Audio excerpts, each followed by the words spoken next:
সেই দিন থেকে এই বেগুনগুলোর প্রতি আমার নজর ছিল। আজকে আমি দুমড়ে মুচড়ে ছিঁড়তে চলে গেলাম। যেই ছিঁড়তে গেলাম মায়ের কাছে আরও বকা খেয়ে নিলাম। কিসের জন্য? ওই যে বেগুন গাছটাকে দেখতে পাচ্ছ কি দুমড়ে মুচড়ে ছিঁড়ছিলাম আমি। যাই হোক, মা বলল ভদ্র মতো কাটো, একটু কেচি এনে দিল, সেটা দিয়ে কাটলাম। এখন মা বলছে দুটোই তো বেগুন হয়েছে, কি করবা এই দুটো বেগুন দিয়ে? ছোটোই তো বাগানটা, যাই হোক খাওয়ার মতো তো লাগিয়েছে, সেটাই অনেক বড় কথা। আমরা বৌমারা তো এটাও করি না। দুটো বেগুন হয়েছে, মাকে বললাম চিন্তা করো, তোমাকে গরম গরম চপ বানিয়ে খাবো, আজকে আমি খিচুড়ি বানাবো।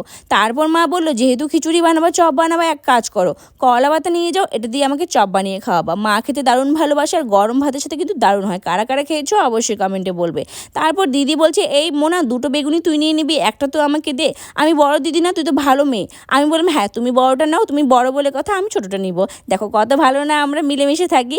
তারপর এখানে মাকে দেখছি বনুয়া কচু। আচ্ছা, বনুয়া কচু কারা কারা খেয়েছো?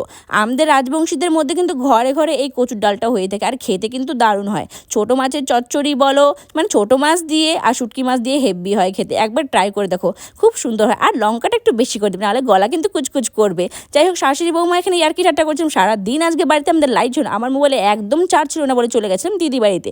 গরম গরম খিচুড়ি নিয়ে আর চপ নিয়ে, দিদি খেতে দারুণ পছন্দ করে, তাই দিদির জন্য নিয়ে গেছিলাম। এখানে দিদি এসেই দেখে যেই আমি চপ নিয়ে এসেছি, খাওয়া শুরু করে দিয়েছে। খাওয়া শুরু করে কি ফিডব্যাকটা চাইলাম কেমন হয়েছে বলো। দিদি বলছে হেব্বি হয়েছে।